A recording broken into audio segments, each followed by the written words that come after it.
The Devil with the Three Golden Hairs, a fairy tale by the Brothers Grimm. There was once a poor woman who gave birth to a little son, and as he came into the world with a caul on, it was predicted that in his 14th year he would have the king's daughter for his wife. It happened that soon afterwards the king came into the village, and no one knew that he was the king. And when he asked the people what news there was, they answered, "A child has just been born with a caul on. Whatever anyone so born undertakes turns out well." It is prophesied, too, that in his 14th year he will have the king's daughter for his wife. The king, who had a bad heart and was angry about the prophecy, went to the parents and, seeming quite friendly, said, "You poor people, let me have your child, and I will take care of it." At first they refused, but when the stranger offered them a large amount of gold for it, and they thought, "It is a luck child, and everything must turn out well for it," they at last consented and gave him the child. The king put it in a box and rode away with it until he came to a deep piece of water. Then he threw the box into it and thought, "I have freed my daughter from her unlooked-for suitor." The box, however, did not sink, but floated like a boat, and not a drop of water made its way into it. And it floated to within 2 miles of the king's chief city, where there was a mill, and it came to a standstill at the milldom. A miller's boy, who by good luck was standing there, noticed it and pulled it out with a hook, thinking that he had found a great treasure. But when he opened it, there lay a pretty boy inside, quite fresh and lively. He took him to the miller and his wife, and as they had no children, they were glad, and said, "God has given him to us." They took great care of the foundling, and he grew up in all goodness. It happened that once in a storm, the king went into the mill, and he asked the millfolk if the tall youth was their son. "No," answered they, "he's a foundling. 14 years ago he floated down to the mill dam in a box, and the millboy pulled him out of the water." Then the king knew that it was none other than the luck child, which he had thrown into the water, and he said, "My good people, could not the youth take a letter to the queen? I will give him 2 gold pieces as a reward." "Just as the king commands," answered they, and they told the boy to hold himself in readiness. Then the king wrote a letter to the queen, wherein he said, "As soon as the boy arrives with this letter, let him be killed and buried, and all must be done before I come home." The boy set out with this letter, but he lost his way, and in the evening came to a large forest. In the darkness he saw a small light. He went towards it and reached a cottage. When he went in, an old woman was sitting by the fire quite alone. She started when she saw the boy and said, "Whence do you come, and whither are you going?"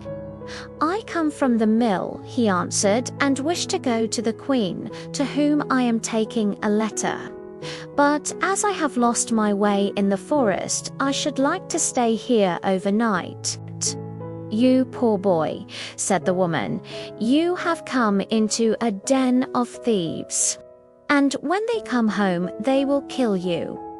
"Let them come," said the boy. "I am not afraid, but I am so tired that I cannot go any farther," and he stretched himself upon a bench and fell asleep. Soon afterwards the robbers came and angrily asked what strange boy was lying there. "Ah," said the old woman, "it is an innocent child who has lost himself in the forest. And out of pity I have let him come in. He has to take a letter to the queen." The robbers opened the letter and read it, and in it was written that the boy, as soon as he arrived, should be put to death.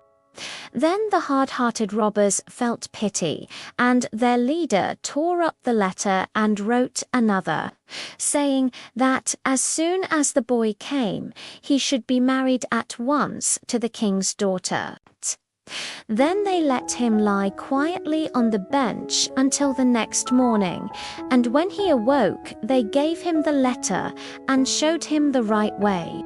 And the queen, when she had received the letter and read it, did as was written in it, and had a splendid wedding feast prepared, and the king's daughter was married to the luck child. And as the youth was handsome and agreeable, she lived with him in joy and contentment. After some time, the king returned to his palace and saw that the prophecy was fulfilled, and the luck child married to his daughter. "How has that come to pass?" said he. "I gave quite another order in my letter." So the queen gave him the letter and said that he might see for himself what was written in it. The king read the letter and saw quite well that it had been exchanged for the other. He asked the youth what had become of the letter entrusted to him, and why he had brought another instead of it. "I know nothing about it," answered he.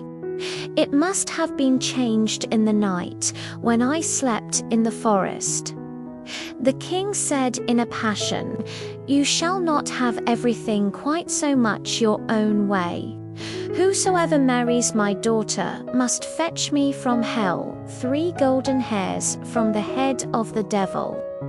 Bring me what I want, and you shall keep my daughter." In this way, the king hoped to be rid of him forever. But the luck child answered, "I will fetch the golden hairs. I am not afraid of the devil." Thereupon he took leave of them and began his journey. The road led him to a large town, where the watchman by the gates asked him what his trade was and what he knew. "I know everything," answered the luck child. "Then you can do us a favor," said the watchman, "if you will tell us why our fountain, which once flowed with wine, has become dry and no longer gives even water." "That you shall know," answered he. "Only wait until I come back." Then he went farther and came to another town, and there also the gatekeeper asked him what was his trade and what he knew. "I know everything," answered he. "Then you can do us a favor and tell us why a tree in our town, which once bore golden apples, now does not even put forth leaves." "You shall know that," answered he. "Only wait until I come back." Then he went on and came to a wide river over which he must go. The ferryman asked him what his trade was and what he knew. "I know everything," answered he. "Then you can do me a favor," said the ferryman, "and tell me why I must always be rowing backwards and forwards, and am never set free." "You shall know that," answered he. "Only wait until I come back." When he had crossed the water, he found the entrance to hell. It was black and sooty within, and the devil was not at home, but his grandmother was sitting in a large armchair. "What do you want?" said she to him, but she did not look so very wicked. "I should like to have 3 golden hairs from the devil's head," answered he, "else I cannot keep my wife." "That is a good deal to ask for," said she. If the devil comes home and finds you, it will cost you your life. But as I pity you, I will see if I cannot help you. She changed him into an ant and said, "Creep into the folds of my dress. You will be safe there." "Yes," answered he, "so far so good. But there are 3 things besides that I want to know. Why a fountain which once flowed with wine has become dry and no longer gives even water? Why a tree which once bore golden apples does not even put forth leaves?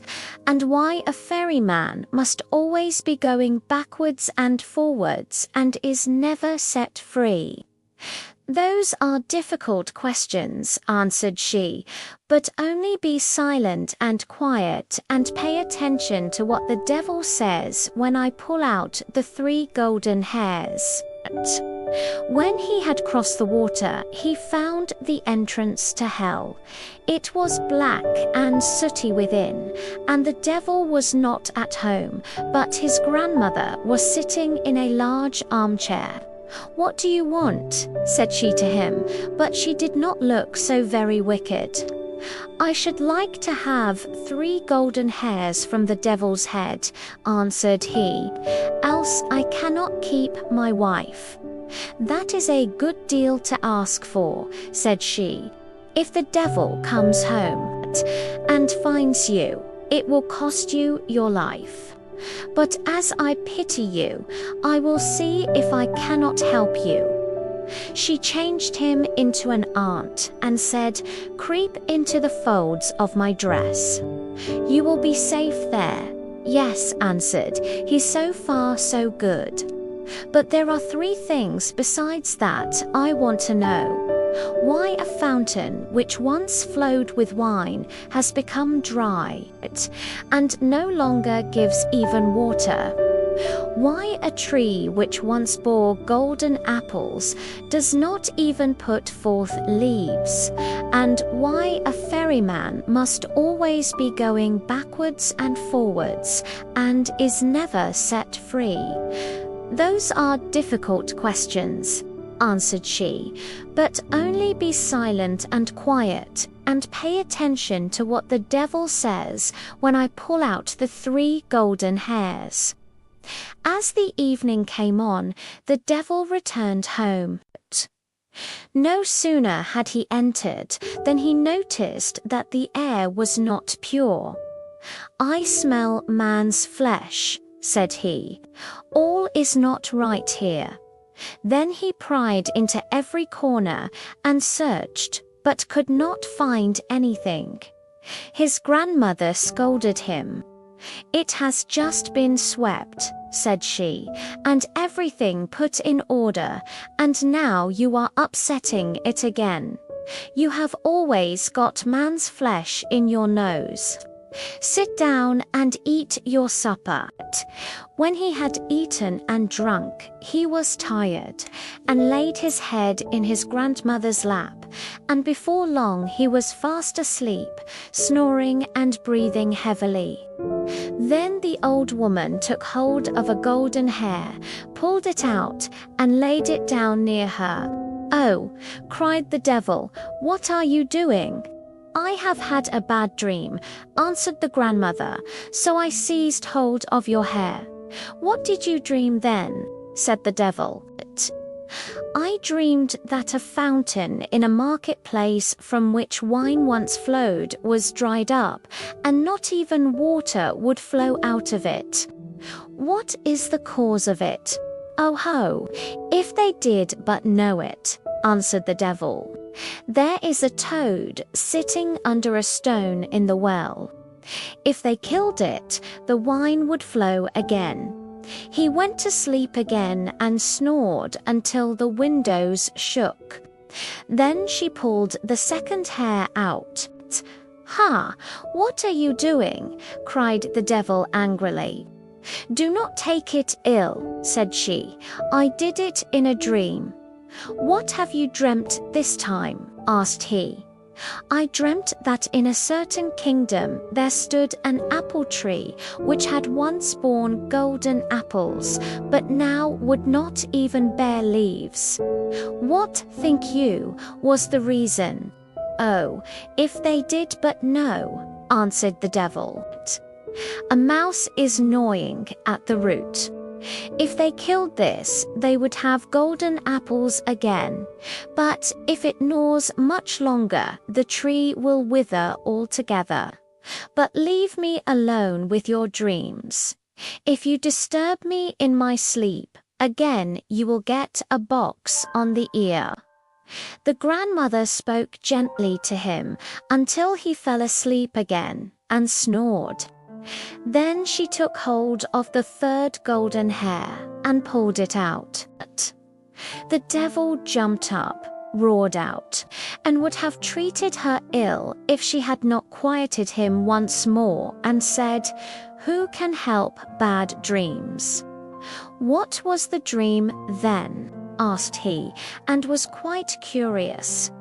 "I dreamt of a ferryman who complained that he must always ferry from one side to the other, and was never released. What is the cause of it?" "The fool," answered the devil. "When anyone comes and wants to go across, he must put the oar in his hand, and the other man will have to ferry, and he will be free." As the grandmother had plucked out the 3 golden hairs, and the 3 questions were answered, she let the old serpent alone, and he slept until daybreak. When the devil had gone out again, the old woman took the ant out of the folds of her dress, and gave the luck child his human shape again. "There are the 3 golden hairs for you," said she. "What the devil said to your 3 questions, I suppose you heard." "Yes," answered he, "I heard and will take care to remember." "You have what you want," said she, "and now you can go your way." He thanked the old woman for helping him in his need, and left hell well content that everything had turned out so fortunately. When he came to the ferryman, he was expected to give the promised answer. "Ferry me across first," said the luck child, "and then I will tell you how you can be set free." And when he reached the opposite shore, he gave him the devil's advice. "Next time anyone comes who wants to be ferried over, just put the oar in his hand."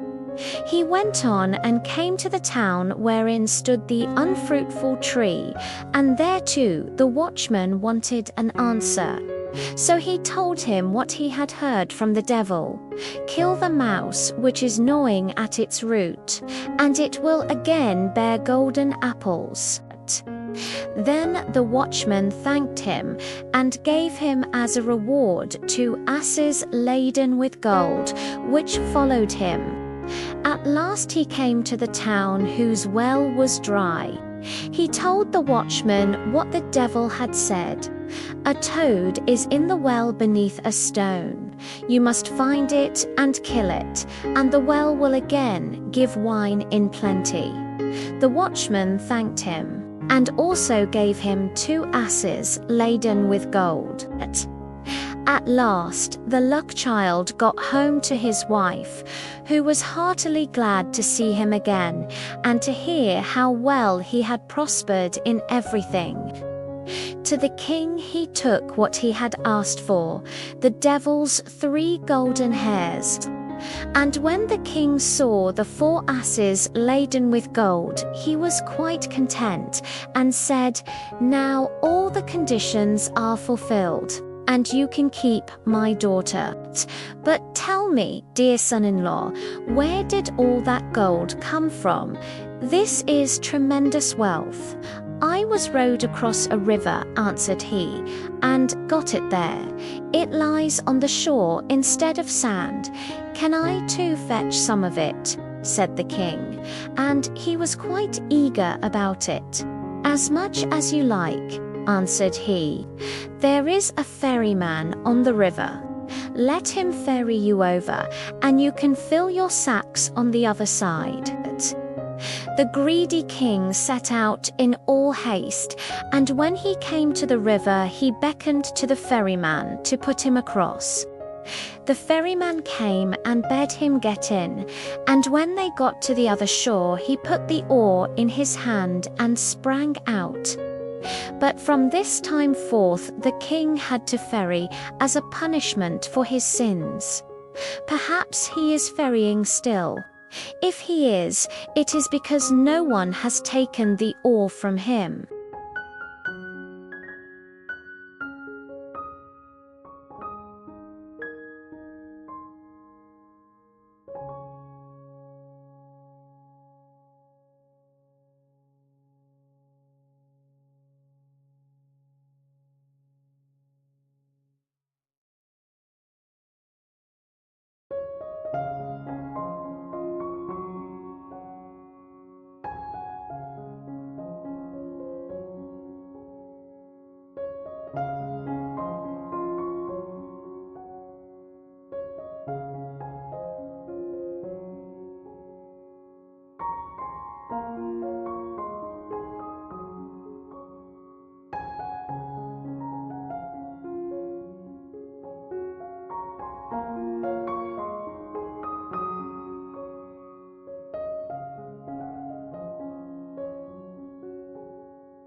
you.